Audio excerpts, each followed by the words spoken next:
গোৱালপাৰাৰ হাছিলা বিলতো উচ্ছেদৰ জাননী জাৰি কৰিছে প্ৰশাসনে। ঘৰ খালি কৰি দিবলৈ দুদিনৰ সময়সীমা বান্ধি দিছে প্ৰশাসনে। নিৰ্ধাৰিত সময়ত ভূমি খালি নকৰিলে গ্ৰহণ কৰিব আইনগত ব্যৱস্থা।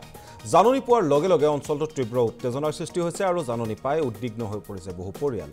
1600 হেক্টৰ মাটিত আছে 2000 পৰিয়াল আৰু এই 2000 পৰিয়াললৈ ইতিমধ্যেই উচ্ছেদৰ জাননী জাৰি কৰিছে প্ৰশাসনে। হাছিলা বিলৰ ভূমি দখল কৰি আছিল এইসকল লোকে আৰু এই অবৈধভাৱে দখলকাৰীসকলক উচ্ছেদৰ বাবে জাননী দিয়াৰ পিছতে এতিয়া উদ্বিগ্ন হৈ পৰিছে বহু পৰিয়াল আৰু বহু পৰিয়ালৰে ইতিমধ্যে মাটি সম্পৰ্কীয় যিসমূহ ভূমি সম্পৰ্কীয় যিসমূহ কাগজ পাতি আছে সেই কাগজ পাতি থকা বুলিও জানিবলৈ দিছে। কিন্তু তাৰ মাজতো এনেদৰে উচ্ছেদৰ জাননী পাই এতিয়া মূৰে কপালে হাত দিবলগীয়া হৈছে বহু লোকে।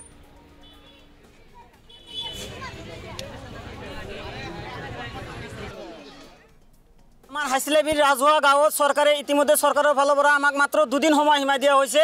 দুদিনৰ ভিতৰত আমাক ঘৰ বাৰী খালি কৰিবলৈ কোৱা হৈছে। কিন্তু আসলতে কিহৰ কাৰণে কোৱা হৈছে? আমি কি বাংলাদেশী নেকি? আমি কি পাকিস্তানী নেকি? আমি তো পাকিস্তানী নহয়, আমি তো বাংলাদেশী নহয়।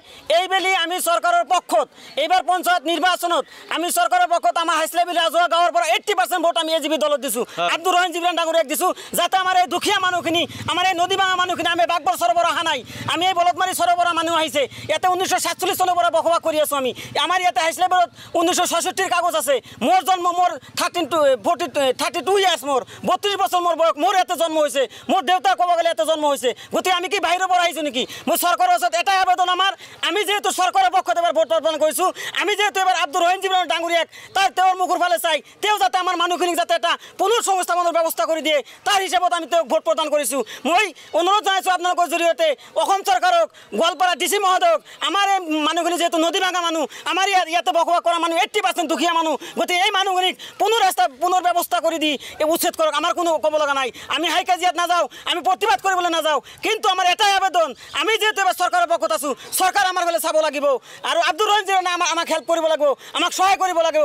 আমি MLA বাদ দিছোঁ। আমাৰ গোৱালপাৰা পূব বিধানসভা সমষ্টিৰ একে ৰচিত MLA তেওঁক আমি এৰি দিছোঁ। আমি ধৰিছোঁ এবাৰ আব্দুৰ ৰহিম জিবৰান ডাঙৰীয়াক। গতিকে মই আব্দুৰ ৰহিম জিবৰান ডাঙৰীয়াক অনুৰোধ জনাইছোঁ এই দুখীয়া মানুহখিনিৰ ক্ষেত্ৰত আজি এই দুখীয়া মানুহখিনি কান্দি আছে।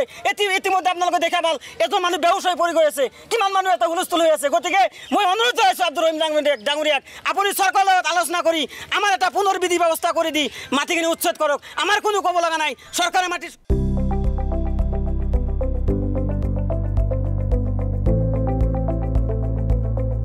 NB নিউজ, সহজ সৰল ভাষাত নৱভাৰতৰ কথা।